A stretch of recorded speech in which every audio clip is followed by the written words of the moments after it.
महिला पर्यवेक्षक परीक्षा में टीकाकरण टॉपिक का बड़ा महत्वपूर्ण वेटेज है, जो कि हम इस पोस्टर के ज़रिए पढ़ेंगे और इसी पोस्टर में से मैं कहूँगा कि आपका क्वेश्चन बन जाएगा। जो भी कोई क्वेश्चन आएगा वो क्वेश्चन बन जाएगा। ठीक है, तो राष्ट्रीय टीकाकरण सारणी, ठीक, तो ये जो टेबल है 1 जनवरी 2023 को स्वास्थ्य और परिवार कल्याण मंत्रालय द्वारा जारी की गई, जिसमें बताया गया है कि किस स्टेज पर बच्चे को कौन से टीके लगने चाहिए। ठीक है, ये सारी स्टेज हैं, ये 6 सप्ताह 10 सप्ताह, तो उस पर कौन सा टीका लग रहा है उसके बारे में बात की गई है। ठीक है, इसके बारे में अभी हम विस्तृत चर्चा कर लेते हैं।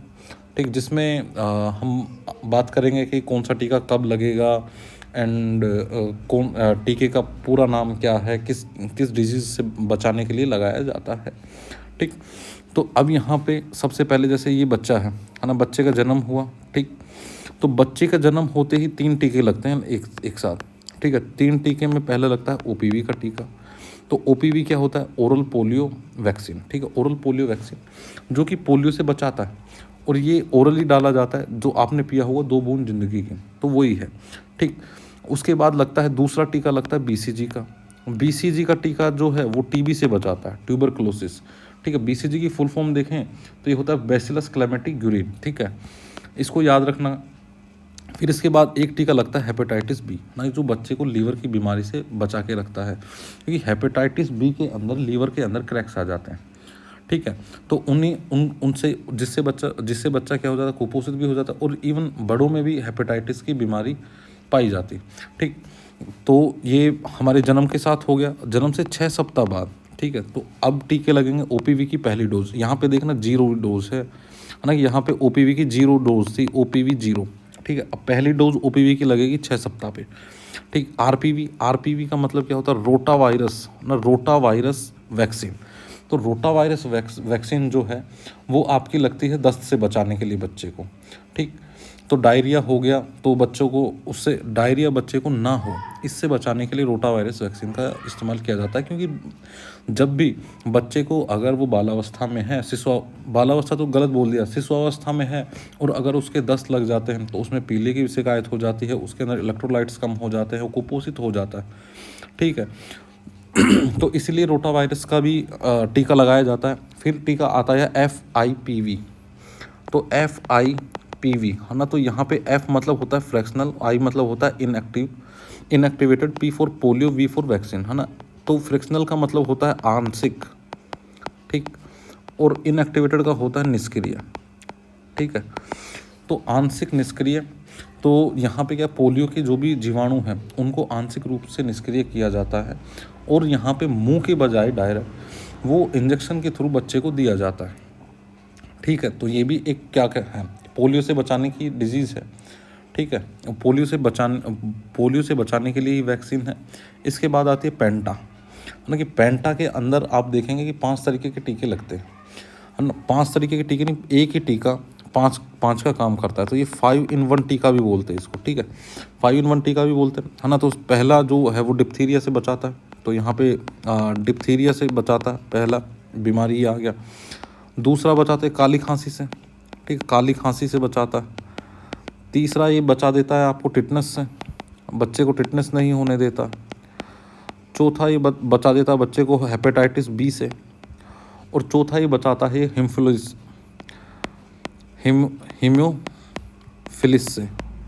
हीमोफिलिस इन्फ्लुएंजा से। ठीक है, तो इस तरीके से 5 बीमारियों से बचा देता है। अब यहाँ पे हम पीसीवी की बात करते हैं, तो पीसीवी का टीका भी 6 सप्ताह की उम्र से शुरू हो जाता है। तो पीसीवी का टीका किसके लिए होता है? निमोनिया के लिए। अब लोगों को लगता है निमोनिया की स्पेलिंग एन से शुरू होती है, लेकिन नहीं, निमोनिया की स्पेलिंग पी से शुरू होती है। तो पीसीवी का टीका जो है वो निमोनिया के प्रिवेंशन से बचाने के लिए बच्चे को लगाया जाता है, कि ताकि बच्चे में निमोनिया ना हो। ठीक, जैसे ही बच्चा 10 सप्ताह का होता है फिर उसको ओपीवी की दूसरी डोज दी जाती है, आरवीवी की दूसरी डोज दी जाती है, और पेंटा की भी डोज दी जाती है। ठीक है, इसमें ऐसा कुछ याद करने वाला है नहीं, बाकी वही डोज चल रही हैं। अब यहाँ पे ओपीवी की तीसरी डोज आती है 14वें सप्ताह के अंदर, आरवीवी की तीसरी डोज आती है 14वें सप्ताह के अंदर, फिर आती है FIPV की डोज आती है वो सेकंड, वो भी 14वें सप्ताह के अंदर आई। फिर पेंटा की लगेगी 14वें सप्ताह के अंदर, एंड द पीसीवी की डोज लगेगी 14वें सप्ताह के अंदर, ठीक है, इतना समझ में आता है। तो इधर तक कोई नई चीज़ नहीं है, हालांकि वो सारी चीज़ें लगता है जो पढ़ी हैं। अब आती है बात 9 से 12 महीने के ऊपर। यहाँ पे एक आता है MR, कि एक आता है MR और एक आता है हमारे पास नया टीका JE का टीका, ठीक है। तो MR का जो हमारे पास टीका है वो लगता है खसरे के लिए, है ना, कि M4 होता है मिजल्स, है ना, M4 होता है measles and rubella, M for measles and R for rubella, है ना, ये होता है हमारा सामान्य खसरा, और R रुबेला होता है हमारा जर्मन खसरा, ठीक है। दोनों ही जानलेवा डिजीज़ हैं जो बच्चे को बीमार कर देती हैं। और JE का जो टीका होता है वो लगता है जापानी बुखार, है ना, जिसको हम बोलते हैं दिमाग में बुखार चढ़ गया बच्चे के। तो उसकी जो पहली डोज है वो लगती है 9 से 12 महीने के बच्चे को, ठीक है। उसके बाद उसके अलावा वही PCV की बूस्टर डोज लगेगी एंड IFPV की डोज लगेंगी बच्चे को, सॉरी FIPV की, हालांकि फ्रिक्शनल इनएक्टिवेटेड पोलियो वैक्सीन की डोज लगेंगी। जैसे ही बच्चा 16 से 24 महीने का हो जाएगा तो OPV की बूस्टर डोज लगेगी उसे, फिर MR की सेकेंड डोज लगेगी। अब DPT, है ना, अब यहाँ पे अलग से आई एक DPT, ठीक है, DPT। तो D फॉर डिप्थीरिया, ठीक है, एंड T फॉर टिटनेस। अब P का मैं कहाँ लिखूँ, यहाँ लिख देता हूँ, चलो ऐसे, है ना। इसको बोलते हैं हमारी भाषा में वैसे काली खांसी, ठीक है। यहाँ पे P4 होता है पर्ट्यूसिस, ना, पर्ट्यूसिस, ठीक है। तो DPT की फुल फॉर्म ये है, एक टीका 3 रोगों से बचाता है, ठीक है। पेंटा के अंदर एक टीका 5 रोगों से बचाता है, ठीक है। तो यहाँ पे DPT का पहला टीका लगेगा, ठीक।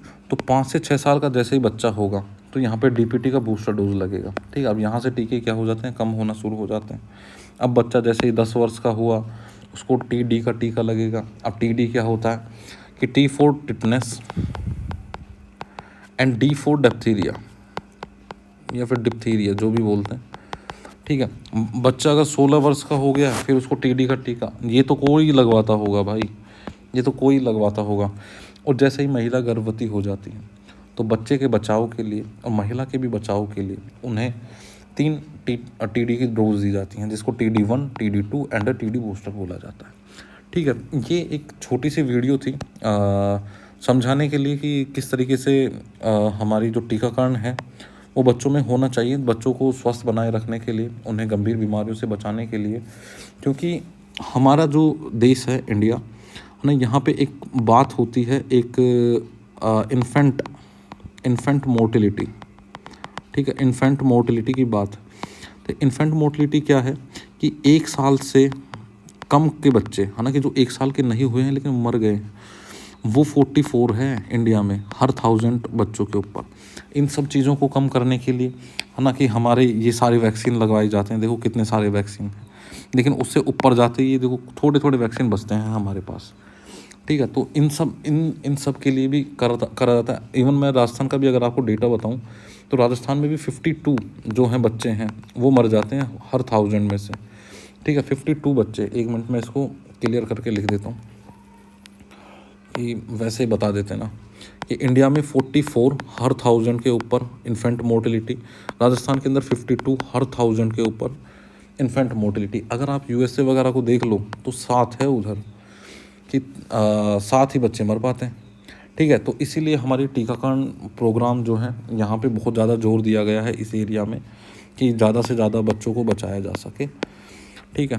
तो ये हमारा एक विस्तृत लेक्चर था। अब इसके बारे में आप बोलेंगे कि ये तो बड़ा बिखरा है, तो कोई दिक्कत वाली बात नहीं है। आपको इसके बारे में एक सारणी भी दे दी जाएगी, शॉर्ट ट्रिक्स भी बनाई जाएंगी इसके बारे में कि किस तरीके से आप इसको याद रख सकते हो, ठीक है। बाकी अगर आपको ये पोस्टर चाहिए तो हम टेलीग्राम चैनल का जो लिंक है, ठीक है, वो डिस्क्रिप्शन बॉक्स के अंदर मिल जाएगा आपको। और जो जिस भी टॉपिक के ऊपर आपको वीडियो चाहिए रहेगा, आप एक बार टेलीग्राम चैनल में जुड़कर उसमें कमेंट करना और उस पे वीडियो, आपको विस्तृत वीडियो बना दिया जाएगा, जिससे कि आपको अच्छे से याद भी रहे और आपका अच्छा परफॉर्मेंस हो आपके एग्ज़ाम में। Thank you.